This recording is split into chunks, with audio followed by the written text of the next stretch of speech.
এই 2 লক্ষ সৈন্য, সাদ্দাম তো শুধু মার্চ করে তার সৈন্য ব্যারাকে বাড়াই দিয়েছে। 2 লক্ষ সৈন্য কুয়েতের বুকে আজ অবস্থান করছে।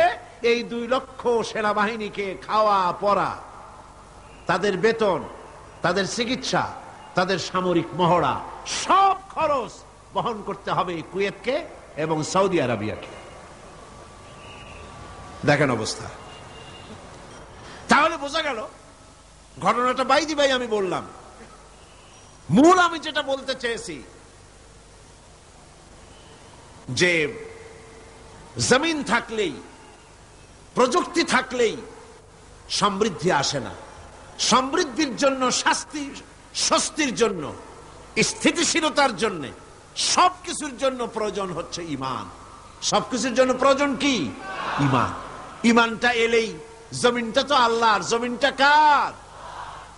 আল্লাহ রাব্বুল আলামিন বলেছেন, আমি যেখান থেকে শুরু করেছিলাম ভূমিকার ভিতরে, যেখানে বলেছিলাম ওয়ালাউ আন্না আহলাল কুরআ আমানু ওয়াত্তাকাউ লাফাতাহনা আলাইহিম বারাকাতিন মিনাস সামাই ওয়াল আরদ।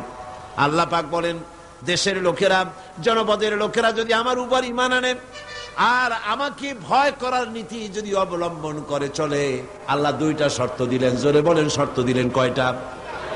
কি কি? ঈমান আর তাকওয়া। ঈমান আর কি? 2টা শর্ত দিলেন আল্লাহ। বললেন আমার উপরে যদি ঈমান আনো আর আমাকে ভয় করার নীতি যদি অবলম্বন করে চলো, লাফাতাহনা আলাইহিম বারাকাতিম মিনাস সামাই ওয়াল আরদ, তাহলে আকাশ আর জমিনের সব বরকতের দরজা আমি আল্লাহ খুলে দেব। খাবারের অভাব হবে না, আকাশ থেকে বৃষ্টি পড়বে, সার পড়বে। সার তো নতুন আবিষ্কার হয়েছে, এর আগে এই পৃথিবীতে সার কে দিয়েছেন? আল্লাহ রাব্বুল আলামিন দিয়েছেন, এখনো দিচ্ছেন। পৃথিবীর মাটিতে আমি এই মাটির বরকতের সব দরজা খুলে দেব। আমাদের দেশে কোনো জিনিসের অভাব নাই। ভোলায় গেছিলাম, ভোলা, বরিশাল, গ্রেটার বরিশাল, এর মধ্যে ভোলা এখন একটা জেলা। সেখানে শুনলাম তেলের কূপের সন্ধান পাওয়া গেছে, কিন্তু তেল উঠাইতে পারতেছে না। তেল আমাদের দেশেও আছে, আমাদের দেশেও তেল আছে, কোন আলহামদুলিল্লাহ। অনেক সম্পদ আছে। আল্লাহ পাক বলছেন আমার উপরে যদি ঈমান আনো আর আমাকে ভয় করার নীতি যদি অবলম্বন করো, মাটির তলার তেল সবটুকুন বের করে দেব। আর যদি আমার উপর ঈমান না আনো, আমাকে যদি ভয় না করো, বরং আমাকেই যদি বৃদ্ধাঙ্গুষ্টি প্রদর্শন করে চলো, মাটির তেল উঠবে না, তোমাদের তেল বের করে ছাড়বো। এবার আমি বলবো, প্রত্যেকটি জিনিসের বিপরীত আর একটা জিনিস থাকে, থাকে না? থাকে কিনা? যেমন রাতের বিপরীতে দিন, আকাশের বিপরীতে জমিন, অমাবস্যার বিপরীতে পূর্ণিমা, ভালোর বিপরীতে মন্দ, সত্যের বিপরীতে মিথ্যা, আবার সুন্নতের বিপরীতে বেদাত, তাওহীদের বিপরীতে শিরক। অনুরূপ ভাবে এই পৃথিবীতে ঈমানের বিপরীত আর একটা শব্দ আছে, যার নাম হলো কুফর। কাফেরের বন্ধু হলো, কাফেরদের বন্ধু হচ্ছে তাগুত। কাফেরের বন্ধু কারা? আল্লাহ পাক বলেন, ওয়াল্লাযীনা কাফারু আউলিয়াউহুমুত তাগুতু ইউখরিজুনাহুম মিনান নূরি ইলাজ যুলুমাত। কাফেরদের বন্ধু হলো, কাফেরদের অভিভাবক, কাফেরদের নেতা, তারা হলো তাগুত। আর তাগুত হলো নিজেও আল্লাহর আইন মানে না, অন্যদেরকেও আল্লাহর আইন মানতে দেওয়ার, মানার সব পথ রুদ্ধ করে দেয়। ওর নাম হলো তাগুত। আল্লাহ বলেন কাফেরদের বন্ধু হলো তাগুত। এই তাগুতেরা কাফেরদেরকে ইউখরিজুনাহুম মিনান নূরে ইলাজ যুলুমাত, এই আলো থেকে এদেরকে অন্ধকারের ভিতরে নিয়ে যায়। তাগুতেরা, তাগুত শক্তি কাফেরদেরকে আলো থেকে কোথায় নিয়ে যায়? অন্ধকারের ভিতরে নিয়ে যায়। আলো হচ্ছে ইসলাম। আলো কি? ইসলাম। আর অন্ধকার কি? মানুষের তৈরি করা মতবাদ। তাই এরা বলতে থাকে, পৃথিবীর এই সব মানুষেরা এরা বলতে থাকে যে দেখো ইসলাম হচ্ছে বহুত পুরানা জিনিস, এটার মধ্যে তেমন কিছু নাই, আসল হচ্ছে মুক্ত বুদ্ধি, মুক্তি চেতনা, মুক্ত চেতনা, মুক্ত বুদ্ধি, এগুলোর দিকেই মানুষকে তারা আকর্ষণ করে। নাস্তিক্যবাদের দিকে শয়তানের এই চেলারা নাস্তিক্যবাদের দিকে মানুষকে ঠেলে দিয়ে দেয়। নাউযুবিল্লাহি মিন যালিক। তারা মানুষকে জ্ঞানের নামে অন্ধকারের দিকে ঢুকিয়ে দেয়। তাদের কাছে যে জ্ঞান আছে, আমাদের দেশে যত বুদ্ধিজীবী আছে, আমি পাইকারি হারে সমস্ত বুদ্ধিজীবীদেরকে খারাপ বলি না, বুদ্ধিজীবী মাত্রই খারাপ নয়। যে সমস্ত বুদ্ধি কন্ট্রোল হয় ওহির জ্ঞান দিয়ে, সেই সব বুদ্ধিজীবীরা ভালো বুদ্ধিজীবী। আর যে সব বুদ্ধিজীবীরা ওহির জ্ঞানকে অস্বীকার করে নিজস্ব মন মস্তিষ্ক প্রচিত জ্ঞান দিয়ে মানুষকে জ্ঞান বিতরণ করতে চায়, ওরাই হলো তাগুতি শক্তি, ওরাই হচ্ছে নাস্তিক, ওরাই হচ্ছে মুরতাদ, যারা আল্লাহর জ্ঞানকে, ওহির জ্ঞানকে অস্বীকার করে মুক্তি বুদ্ধি চর্চার নামে যারা মানুষের সামনে প্রচার করে নিজেদের মতবাদ। সৃষ্টি স্রষ্টাকে তৈরি করেছে, মানুষেরা বুদ্ধি করে চিন্তা ভাবনা করে একটা স্রষ্টা বানায়েছে। আসলে স্রষ্টা বলতে কেউ নাই, জোরে কর নাউযুবিল্লাহ। এরা নিজেদেরকে খুব বুদ্ধির ঢেকি মনে করে এক একজন। যেমন আবুল হেকাম মনে করত আবু জাহেলের নাম ওহী আসার আগে ওর নাম কি ছিল? আবুল হেকাম। আবুল হেকাম মানে বুদ্ধির বাপ। কিন্তু ওহির জ্ঞান যখন এসে গেল পৃথিবীতে, তখন ওর নাম হলো কি? আবু জাহেল, মানে কি? মূর্খের পিতা। আজ যারা বুদ্ধিজীবীর নামে, মুক্ত বুদ্ধি চর্চার নামে ইসলামের বিরুদ্ধে কথা বলছে, ইসলামের বিরুদ্ধে কথা বলতে পারাটাই যেন প্রগতিশীলতার একটা প্রমাণ।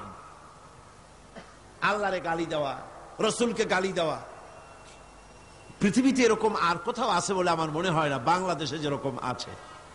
হিন্দু লেখক, হিন্দু সাহিত্যিক, তারাও তাদের ভগবানকে, তাদের দেবতাদেরকে তারা তাদের সাহিত্যে গালি দিয়েছে, এমন সাহিত্য আমার সামনে পড়ে নাই। আপনারা দেখছেন কিনা আমি জানি না।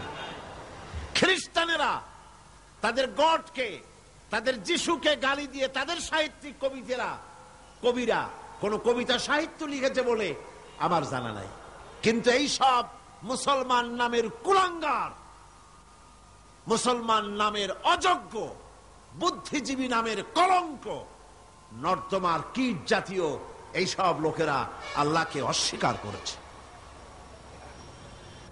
বন্ধুগণ, দৃষ্টান্ত দিতে গিয়ে আমি এসব বুদ্ধিজীবীর দৃষ্টান্ত দিতে গিয়ে মওলানা রুমের সেই ঘটনাটা আমি শ্রোতাদেরকে শোনাই, যে গাধার একটা পদচিহ্নের ভিতরে গাধা হেঁটে যাচ্ছিল রাস্তা দিয়া, নরম মাটিতে পায়ের চিহ্ন পড়ে গেছে, গর্ত হয়েছে, সেই গর্তের ভিতরে গাধা পেশাব করেছে, গর্তটা পরিপূর্ণ হয়ে গেছে গাধার পেশাবে।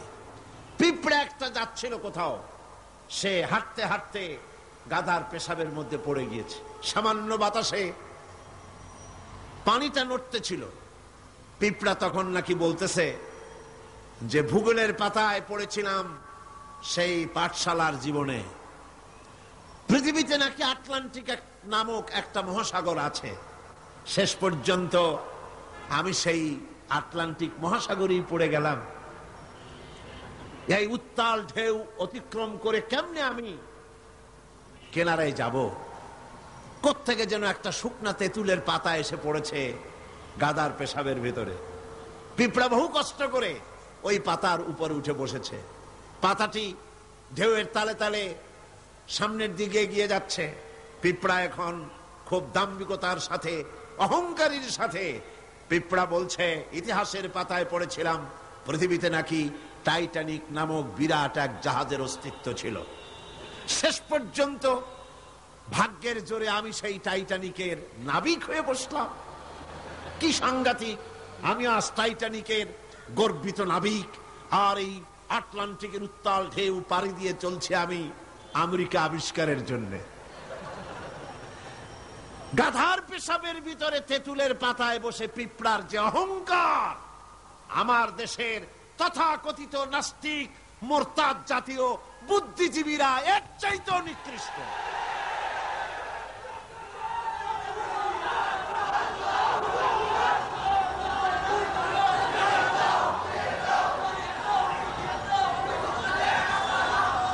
এবার আল্লাহর ভাষায় শুনুন, পৃথিবীর শ্রেষ্ঠ মানুষ কারা, তাও আল্লাহর ভাষায় শুনেছেন। এবার আল্লাহর ভাষায় শুনুন, এই পৃথিবীতে নিকৃষ্ট মানুষ কারা। আল্লাহ পাক বলেন, ইন্না শাররাদ দাওয়াবি ইনদাল্লাহিল্লাযীনা কাফারু ফাহুম লা ইউমিনুন। আল্লাহ পাক বলেন, এই পৃথিবীর বুকে বিচরণশীল জীবদের মধ্যে সবচাইতে নিকৃষ্ট প্রাণী বা জীব হচ্ছে তারা যারা নাকি ঈমান আনে নাই। যারা ঈমান আনে নাই তারাই হলো, অর্থাৎ যারা নাস্তিক, যারা মুরতাদ, তারা হলো পৃথিবীর যারা কাফের, তারা হচ্ছে পৃথিবীর সবচাইতে নিকৃষ্ট প্রাণী। এই পৃথিবীতে বিচরণশীল জীব প্রাণী যত আছে আল্লাহর দৃষ্টিতে নিকৃষ্ট হচ্ছে কারা? নাস্তিক এবং মুরতাদ।